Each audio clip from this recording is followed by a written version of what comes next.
नमस्ते दोस्तों, आप सभी का स्वागत है आपके अपने YouTube channel math by Rahul sir. जैसे कि हम आपकी 6 क्लास ले चुके हैं और आज हम 7वीं क्लास स्टार्ट करने जा रहे हैं। ठीक है, जैसे कि आपने यदि पिछली वीडियो नहीं देखी है पहले उन सभी को देखें, क्योंकि जितने भी क्वेश्चन है वो सभी के सभी यूपी पुलिस के लिए सारे के सारे इंपॉर्टेंट है। और एक बात और बता देते हैं कि हम यूपी पुलिस होने के बाद एसएससी सीजीएल और एसएससी के लिए और यूपीएसआई के लिए एक बहुत बढ़िया बैच स्टार्ट करने जा रहे हैं 20 तारीख से। उसमें हम प्रॉपर टाइम एंड वर्क से स्टार्ट करेंगे और हर उसमें एक एक क्वेश्चन को इंक्लूड करेंगे जो जितने भी पॉसिबल हो सकते हैं, यानी कि एक एक क्लास में कम से कम हम 100 क्वेश्चन के करीब कराएंगे। ठीक है, तो उसमें क्या होगा कि एक चैप्टर के पूरे 100 के 100 क्वेश्चन के करीब कराएंगे, जितने भी टाइप बन सकते हैं तुम्हारी बुक में जितने वो भी, प्लस जो एक्स्ट्रा क्वेश्चन बन सकते हैं वो सभी। ठीक है, तो यानी कि 20 तारीख से हम नया बैच स्टार्ट करेंगे यूट्यूब पर। ठीक है, तो जितना हो सके ज्यादा से ज्यादा वीडियो को शेयर करें और चैनल को सब्सक्राइब करें। ठीक है, तो चलते हैं आज हम अपनी नेक्स्ट क्लास पर। पहला क्वेश्चन है आज का,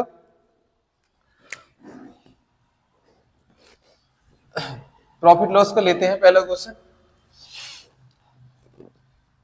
चार वस्तुओं का क्रय मूल्य, चार वस्तुओं का क्रय मूल्य तीन वस्तुओं के विक्रय मूल्य के बराबर है। तीन वस्तुओं के विक्रय मूल्य के बराबर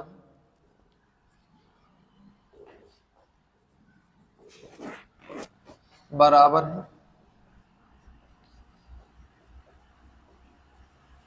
तो उसका लाभ प्रतिशत ज्ञात कीजिए। लाभ प्रतिशत ज्ञात।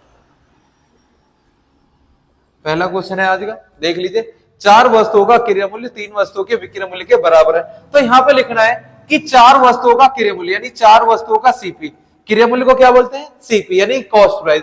चार वस्तुओं का क्रय मूल्य तीन वस्तुओं के विक्रय मूल्य के बराबर है, यानी तीन वस्तुओं के विक्रय मूल्य यानी सेलिंग प्राइस के बराबर। कोई दिक्कत है? यानी चार वस्तुओं का क्रय मूल्य तीन वस्तुओं के विक्रय मूल्य के बराबर है, यानी सीपी बराबर कितना होगा? 3। यानी कि हमेशा पॉजिटिव वैल्यू होती है, यानी सीपी वैल्यू होगी 3 और एसपी की वैल्यू होगी 4। यानी सीपी बराबर कितना लिखा हुआ है? 3 और एसपी बराबर कितना है? 4। क्लियर बात?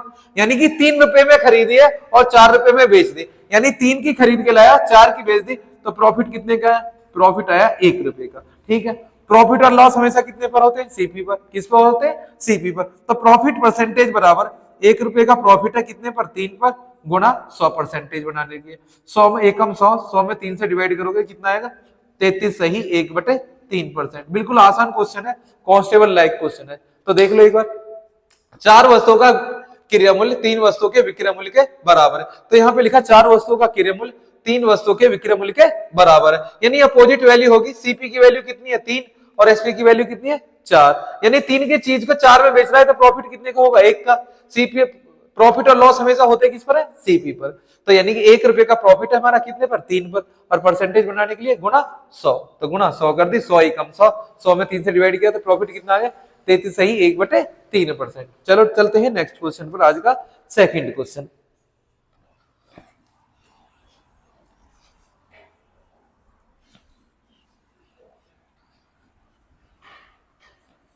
सेकंड क्वेश्चन है,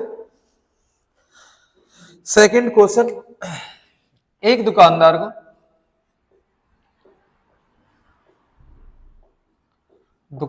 को 10 वस्तुएं बेचने पर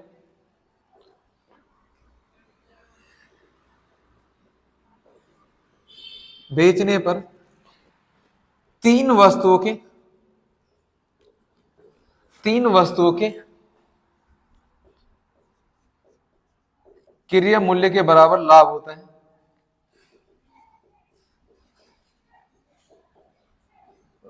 होता है।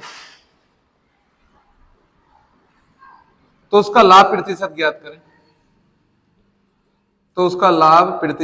ज्ञात करें। देखो एक बार क्वेश्चन और समझ लो। एक दुकानदार को 10 वस्तुएं बेचने पर तीन वस्तुओं के क्रय मूल्य के बराबर लाभ होता है, तो उसका लाभ प्रतिशत ज्ञात करें। तो यहाँ पे क्वेश्चन में जो लिखा है वो सीधा सीधा करते हैं। एक दुकानदार को 10 वस्तुओं पर क्या होता है? 10 वस्तुओं पर लाभ होता है, लाभ होता है तो यानी प्रॉफिट होता है। 10 वस्तुओं पर क्या होता है? प्रॉफिट। कितना होता है? 3 वस्तुओं के, 3 वस्तुओं के किसके बराबर? क्रिया मूल्य के बराबर। 3 वस्तुओं के क्रिया मूल्य के बराबर लाभ होता है। यानी यहाँ पे देखो, एक दुकानदार को 10 वस्तुएं बेचे तो 10 वस्तुओं पे क्या होता है? प्रॉफिट। यहाँ पे साफ साफ लिखो है 10 वस्तुओं पे क्या होता है? प्रॉफिट। कितने का? 3 वस्तुओं के क्रिया मूल्य, यानी 3 वस्तुओं के क्रिया मूल्य के बराबर प्रॉफिट होता है। तो अपोजिट वैल्यू होती है, यानी प्रॉफिट कितने का आ गया? 3 का, और सीपी कितना आ गया? 10। क्लियर बात एकदम। तो यहाँ पे देखो, हमें प्रॉफिट कितने का है? 3 का, और सीपी कितना है हमारा? 10 रुपए। कितना है? 10 रुपए। क्लियर बात एकदम। प्रॉफिट कितने का है? 3 का, और सीपी हमारा कितना है? 10 रुपए। हमेशा प्रॉफिट और लॉस होते कितने पर? सीपी पर। तो यहाँ पे लिखना प्रॉफिट बराबर, प्रॉफिट परसेंटेज निकाल लिया, 3 रुपए का प्रॉफिट है किस पर? 10 पर, और परसेंटेज बनाने के लिए गुना 100।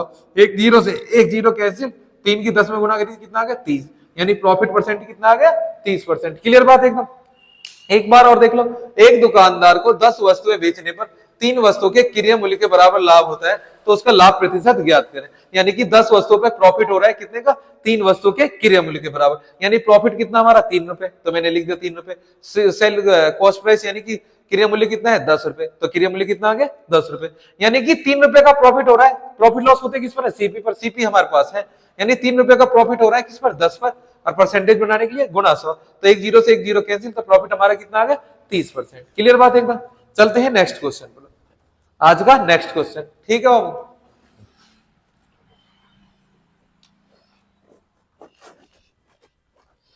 नेक्स्ट क्वेश्चन है, एक दुकानदार को, उसी में एक क्वेश्चन और करा देता हूं, विक्रय मूल्य वाला है। एक दुकानदार को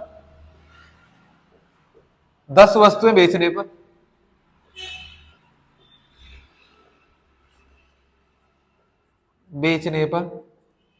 दो वस्तुओं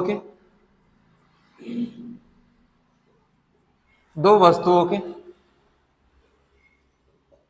विक्रय मूल्य के बराबर लाभ होता है। विक्रय मूल्य के बराबर लाभ होता है, बराबर लाभ होता है।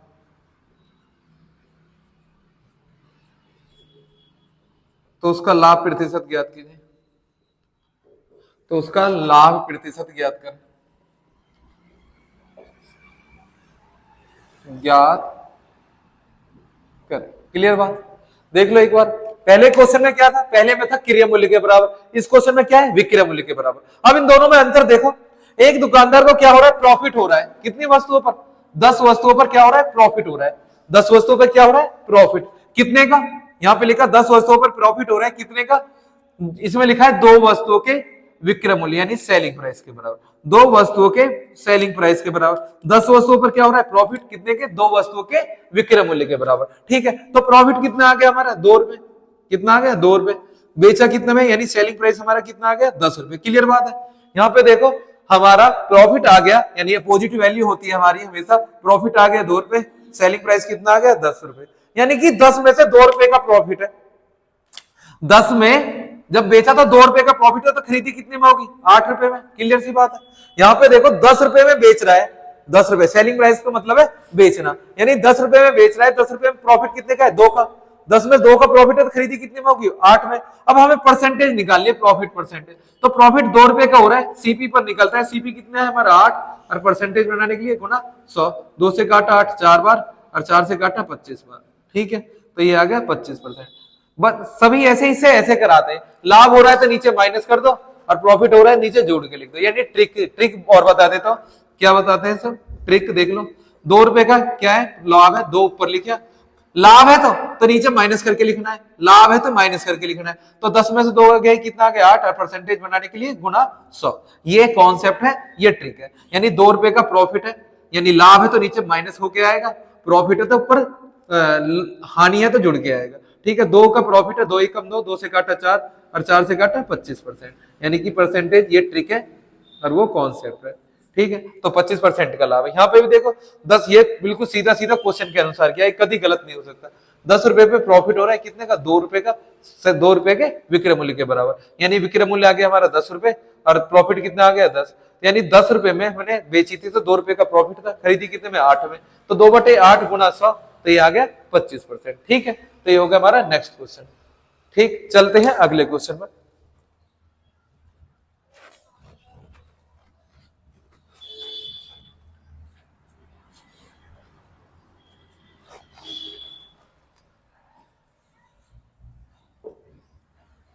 अगला क्वेश्चन लेते हैं, परसेंटेज का नेक्स्ट क्वेश्चन है।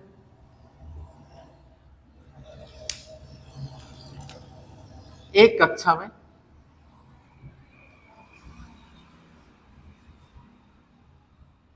लड़के और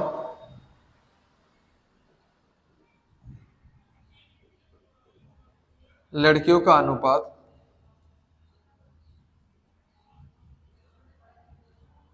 7:3 है। 7:3 है। यदि इस कक्षा में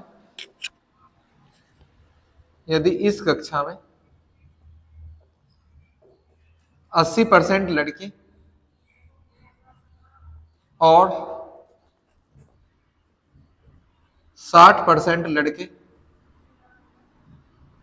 उत्तीर्ण हो जाते हैं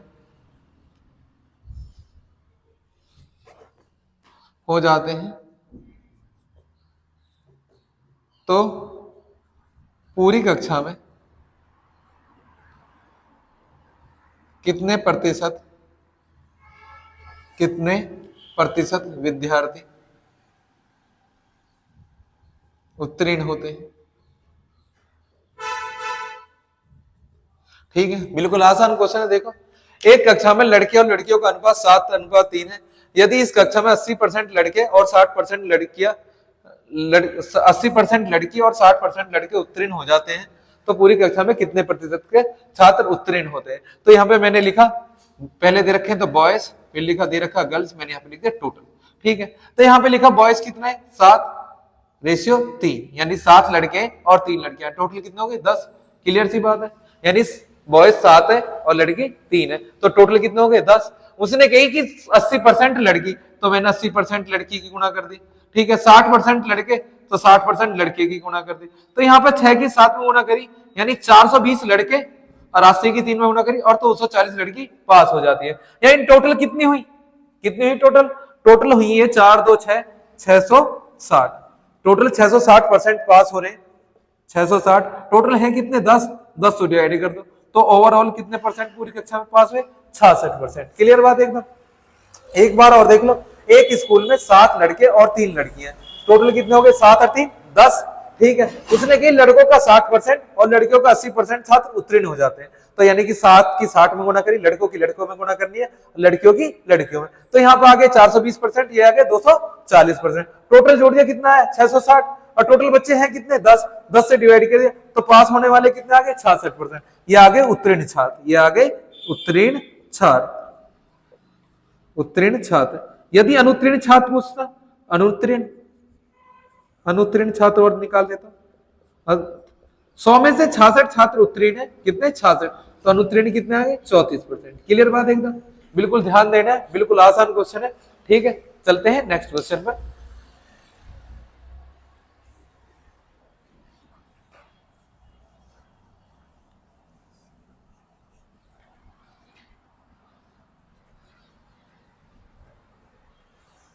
आज का नेक्स्ट क्वेश्चन है,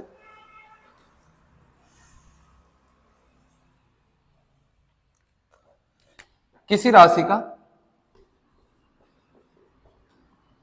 किसी राशि का किसी राशि का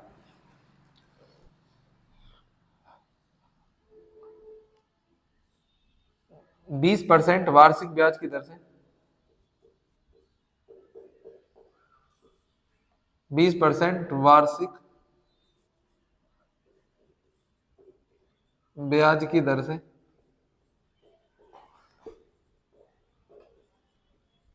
3 वर्ष के साधारण ब्याज और चक्रवृद्धि ब्याज का अंतर, साधारण ब्याज और चक्रवृद्धि ब्याज का अंतर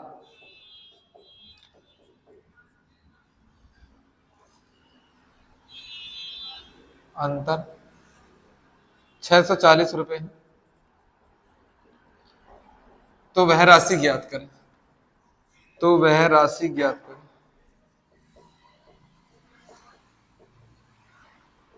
ठीक है, आराम से देख लो। यहां पे दे रखा है किसी राशि का 20% वार्षिक ब्याज की दर से 3 वर्ष के साधारण ब्याज और चक्रवर्ती ब्याज का दर 640 रुपए, तो वह राशि ज्ञात करनी है। तो हमें क्या दे रखा है? अंतर दे रखा है। क्या दे रखा है? अंतर। तो यहाँ पे लिखा मैंने अंतर 640 रुपए, हमें अंतर दे रखा है। कितना दे रखा है? 640 रुपए। हमें प्रिंसिपल निकालना है। हमारी 20% की फ्रैक्शन वैल्यू कितनी है वो अलग लिखी। 20% की फ्रैक्शन वैल्यू होती है कितनी? 1/5। कितनी होती है? 1/5। तो इसकी 2 बार तो सीधी सीधी गुणा, 2 साल सीधी सीधी गुणा करनी है। यदि 2 साल का अंतर दे रखा होता तो इतना ही क्वेश्चन था, पर उसने दिया है मैं 3 साल का अंतर। तो तीसरी साल क्या करेंगे? नीचे वाले में 3 की गुणा, 5 या 15 और ऊपर वाले को जोड़ देंगे 16/5। ठीक है, तो तीसरी साल में क्या करेंगे? 2 साल तो सीधी सीधी 1/5 1/5। तीसरी साल करके क्या करेंगे? नीचे वाले में 3 की गुणा, 3 साल है तो 3 की गुणा, 5 या 15 और 1 16, 16/5। अब 16 से इसको काट देते हैं, 16 चौका 64, 40 बार आ गए। तो प्रिंसिपल लिखेंगे 40 गुना 5 पूरे 25 बन जाए 125। 125 की 4 में गुणा करिए, कितना आ गया? 125 चौका 500 और 1 जीरो और है, तो हमारा प्रिंसिपल कितना आ गया? 5000 रुपए। क्लियर बात है? एक बार और देख लिए। किसी राशि का 20% वार्षिक ब्याज की दर से 3 वर्ष का साधारण ब्याज और चक्रवर्ती ब्याज का अंतर 640 रुपए। तो मैंने अंतर लिख दिया, कितना? 640 रुपए। प्रिंसिपल दे कितना रखा है? प्रिंसिपल निकालना है। तो 20% की फ्रैक्शन वैल्यू 1/5। 2 साल होती तो यहीं तक रिपीट मार दे। तीसरे साल में क्या करना है? नीचे वाले में 3 की गुणा करके ऊपर वाला जोड़ देना है। तो 3 की 5 में गुणा करी, कितना है? 3 पंजे 15 और ऊपर वाला जोड़ा 16, 16/5। 16 से 640 को काटा, कितनी बार गया? 40 में। तो 5 पूरे 25 पंजे 125, 40 की 125 में गुणा करी तो कितना है? 5000 रुपए। तो प्रिंसिपल हमारा कितना आ गया? 5000 रुपए। क्लियर बात एकदम?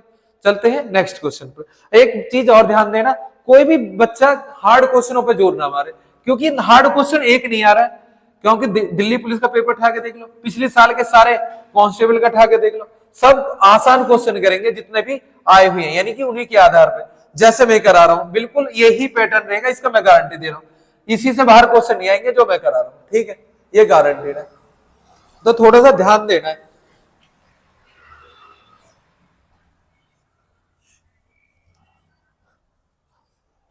और सभी बच्चे चैनल को लाइक करें और सब्सक्राइब करते रहें, जिससे हमें मोटिवेशन मिलती रहे नई वीडियो बनाने के लिए। ठीक है, तो चलते हैं नेक्स्ट क्वेश्चन पर। नेक्स्ट क्वेश्चन, एक मैं साधारण ब्याज और चक्रवृद्धि ब्याज का 2 साल का करा देता हूं, वो भी बहुत ज्यादा पूछा जाता है। किसी राशि का 15% वार्षिक ब्याज की दर से 15% वार्षिक ब्याज की दर से और चक्रवर्ती ब्याज का अंतर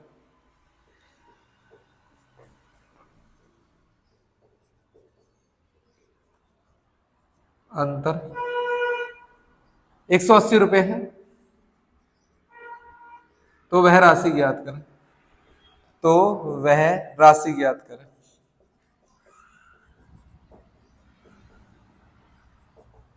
किसी राशि का 15% वार्षिक ब्याज की दर से 2 वर्ष के साधारण ब्याज और चक्रवर्ती ब्याज का अंतर 180 रुपए है, तो वह राशि ज्ञात करें। तो यहाँ पे क्या कर रहा है? हमें क्या दे रखा है? 180 रुपए अंतर दे रखा है। क्या दे रखा है? 180 रुपए अंतर। ठीक है, तो यहाँ पे 180 रुपए अंतर दे रखा है, हमें निकालना है प्रिंसिपल। क्या निकालना है? प्रिंसिपल। तो 15% की फ्रैक्शन वैल्यू कितनी होती है?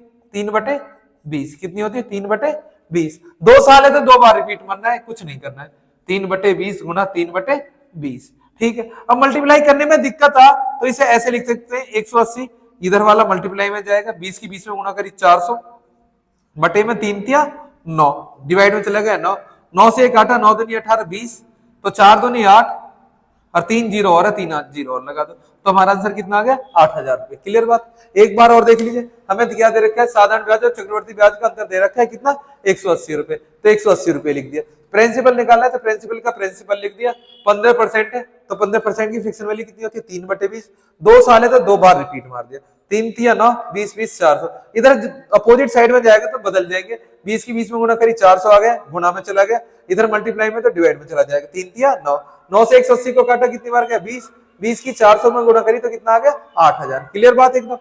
चलते हैं नेक्स्ट क्वेश्चन पर, ठीक है, कराते हैं एक एवरेज का क्वेश्चन। नेक्स्ट क्वेश्चन,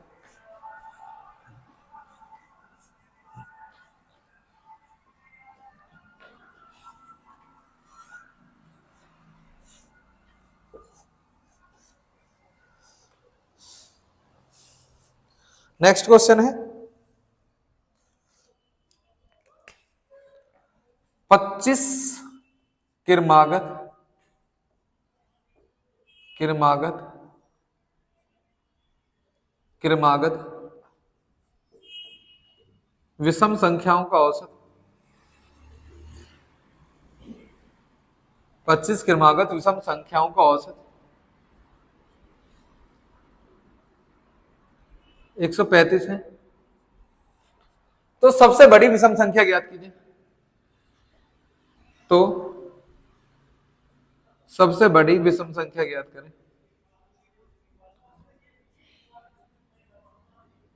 तो सबसे बड़ी विषम संख्या ज्ञात करें, ज्ञात करें, ठीक है। तो इसमें कुछ भी क्वेश्चन में नहीं है, देख लीजिए एक बार। यानी 25 किरमागत विषम संख्याओं का औसत 135 है। तो सबसे बड़ी विषम संख्या ज्ञात करनी। सबसे बड़ी पहली चीज ये चीज याद रखो, जो औसत होता है वो हमेशा बीच का होता है, यानी बीच की संख्या हमें दे रखी है, यानी कि एवरेज यानी कि औसत दे रखा है हमें कितना है 135।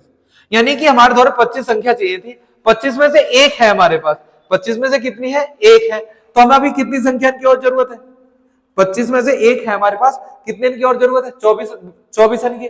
तो यानी कि 12 इधर चाहिए हमारे, 12 इधर चाहिए।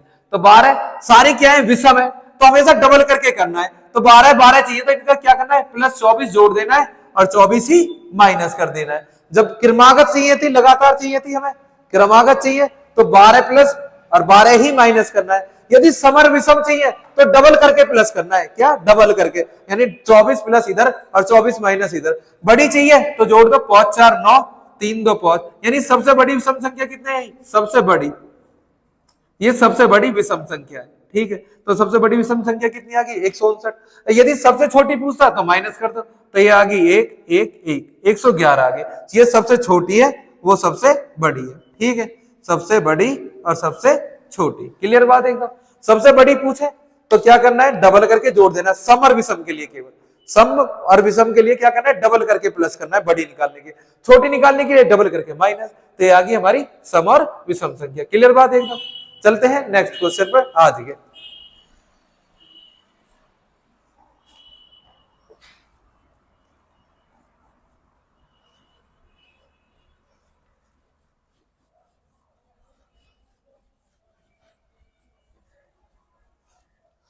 नेक्स्ट क्वेश्चन है लैसे मैसे का लेते हैं, दो संख्याओं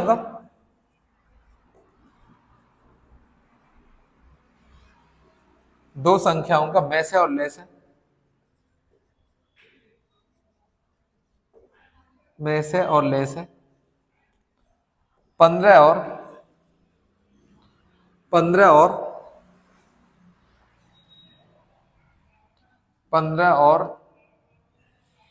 195 है, तथा उन संख्याओं का अंतर, उन संख्याओं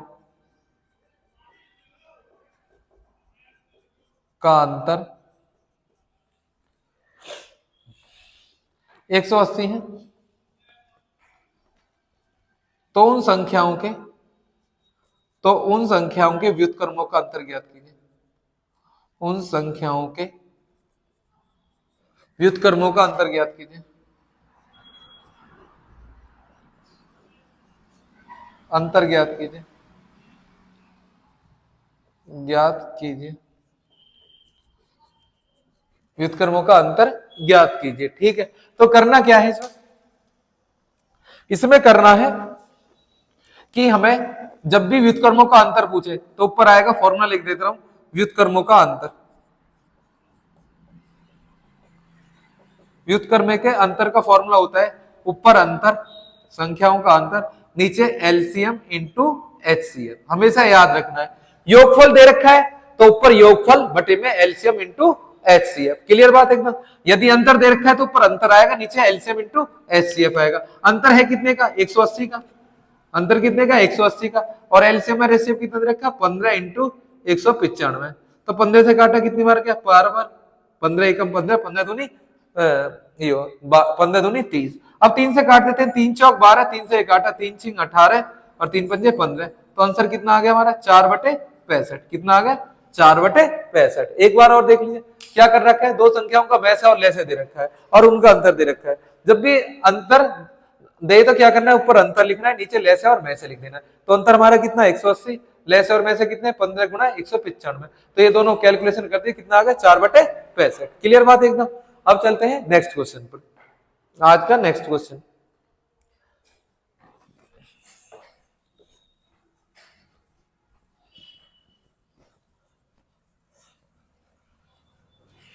नेक्स्ट क्वेश्चन देते हैं मैं तुम्हें नंबर सिस्टम से। क्वेश्चन देते हैं कि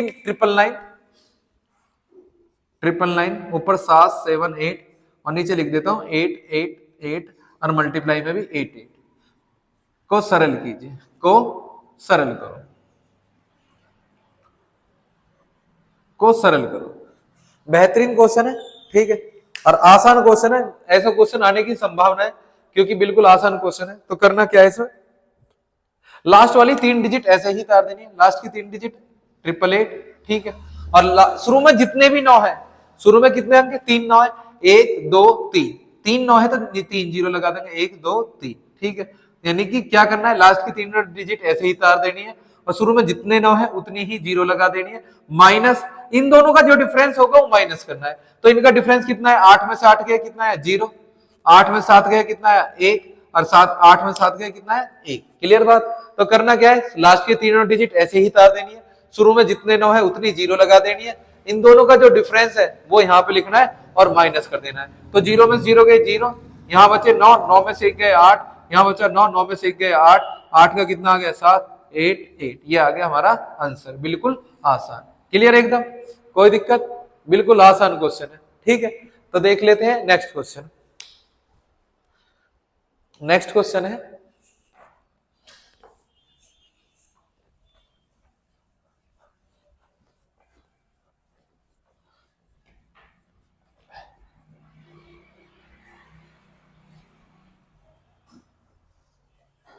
नेक्स्ट क्वेश्चन लेते हैं।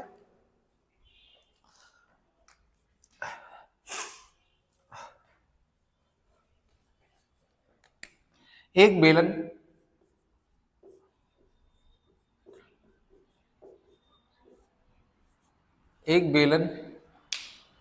के आधार का क्षेत्रफल, आधार का क्षेत्रफल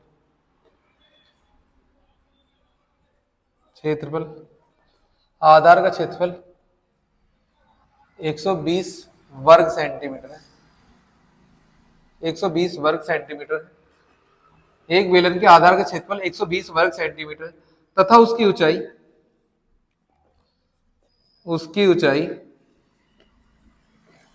12 सेंटीमीटर है। तो उसका क्षेत्रफल ज्ञात करें।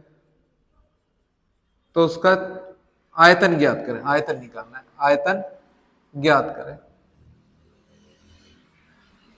देखिए एक बेलन का आधार का क्षेत्रफल दे रखा है कितना है? 120 वर्ग सेंटीमीटर तथा उसकी ऊंचाई दे रखी है 12 सेंटीमीटर। तो उसका आयतन ज्ञात करना है। तो यहाँ पे करना क्या है, बेलन का क्षेत्रफल का बेलन के आयतन का फॉर्मूला होता है बेलन का आयतन, बेलन का आयतन,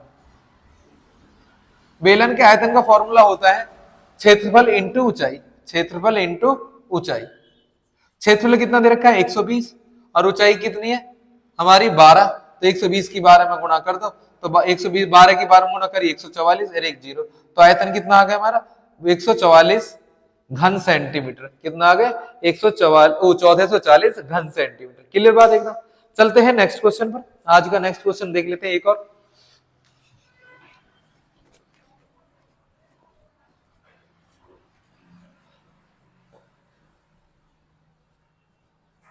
नेक्स्ट क्वेश्चन है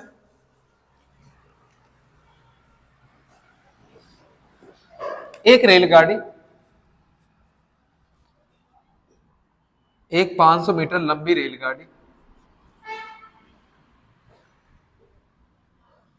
लंबी रेलगाड़ी उसी की दिशा में जा रहे हैं, उसी की दिशा में जा रहे हैं,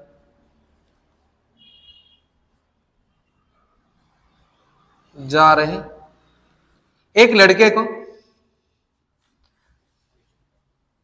एक लड़के को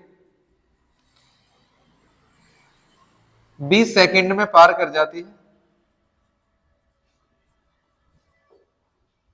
पार कर जाती है। यदि लड़के की चाल,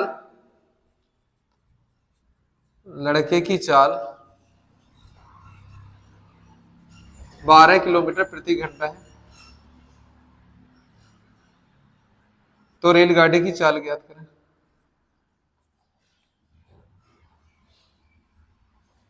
चाल ज्ञात करें। देख लेते हैं। एक 500 मीटर लंबी रेलगाड़ी है, उसी की दिशा में जा रहे एक लड़के को 20 सेकंड में पार कर जाती है। यदि लड़के की चाल कितनी है, 12 किलोमीटर प्रति घंटा हो, तो रेलगाड़ी की चाल ज्ञात करनी है। तो यहाँ पे देखते हैं, एक 500 मीटर लंबी रेलगाड़ी है, लड़के की तो लंबाई होती नहीं है कुछ भी। 500 मीटर लंबी रेलगाड़ी लड़के को पार करेगी तो अपनी लंबाई पार करेगी, तो लड़के को पार करने में कितना सेकंड लेती है, 20 सेकंड। यानी 20 सेकंड में रेल अपनी लंबाई यानी 500 मीटर की लंबाई को जाती है। यानी 20 सेकंड में 500 मीटर जा रही है, तो एक सेकंड में कितनी जाएगी, 500/20 कितनी जाएगी, 500/20। जीरो से जीरो काटा तो चाल कितनी आ गई, 25 मीटर पर सेकंड। अब यहाँ पे देखो बाबू, लड़के की चाल किसमें, 25 किलोमीटर प्रति घंटा में, तो रेलगाड़ी की चाल हमें किस में कन्वर्ट करनी है, किलोमीटर प्रति घंटा में। तो किलोमीटर प्रति घंटा बनाने किससे गुणा करते हैं, 18/5। तो 5 से काटा कितनी बार गया, 5 बार, तो ऊपर आ गया 90। ये कितनी आ गई, 90 किलोमीटर प्रति घंटा। ये चाल किसकी आई है, ये चाल आई है रेल की चाल माइनस आदमी की चाल, क्योंकि दोनों सेम ही डायरेक्शन में जा रहे थे। रेल भी उसी दिशा में जा रही थी, आदमी की भी उधर उसी दिशा में जा रहा है। जब भी दोनों एक ही दिशा में जाते हैं तो चाल माइनस हो जाती है। तो रेल की चाल माइनस आदमी की चाल, हमें चाहिए किसकी, रेल की चाल। तो रेल की चाल चाहिए तो माइनस है, तो इधर जाएगी कितनी हो जाएगी, प्लस, यानी कि 90 प्लस आदमी की चाल। पर 90 प्लस आदमी की चाल, आदमी की चाल कितनी दे रखी है, यानी कि 12, तो 90 प्लस 12, तो रेल की चाल कितनी आ गई, 102 किलोमीटर प्रति घंटा। एक चीज याद रखना है, जो चीज शुरू में घटेगी लास्ट में जुड़ेगी। यानी कि सेम डायरेक्शन में चाल माइनस होती है शुरू में, पर अपोजिट में जाएगी लास्ट में क्या हो जाएगी, प्लस हो जाएगी। यानी 90 प्लस 12, तो रेल की चाल कितनी आ गई, 102 किलोमीटर प्रति घंटा। क्लियर बात। एक बार और देख लो। एक 500 मीटर लंबी रेलगाड़ी उसी की दिशा में जा रहे एक लड़के को 20 सेकंड में पार कर जाती है। यदि लड़के की चाल 12 किलोमीटर प्रति घंटा हो, तो रेलगाड़ी की चाल ज्ञात कीजिए। तो यहाँ 20 सेकंड में जा कितनी रही है, 500 मीटर, तो एक सेकंड में कितनी जाएगी, 25 मीटर, यानी चाल 25 मीटर पर सेकंड आ गई। पर लड़के की चाल किसमें, किलोमीटर प्रति घंटा में। तो किलोमीटर प्रति घंटा बढ़ाने के लिए 18/5 से गुना, 5 से काटे तो ये कितनी आ गई, 90 किलोमीटर प्रति घंटा। तो यानी रिलेटिव स्पीड माइनस होती इधर चली जाएगी, प्लस में हो जाएगी, तो 102 किलोमीटर प्रति घंटा। बस इतना ही आज के लिए। सभी का धन्यवाद, और वीडियो को ज्यादा से ज्यादा शेयर करें, ठीक है, और चैनल को सब्सक्राइब करें।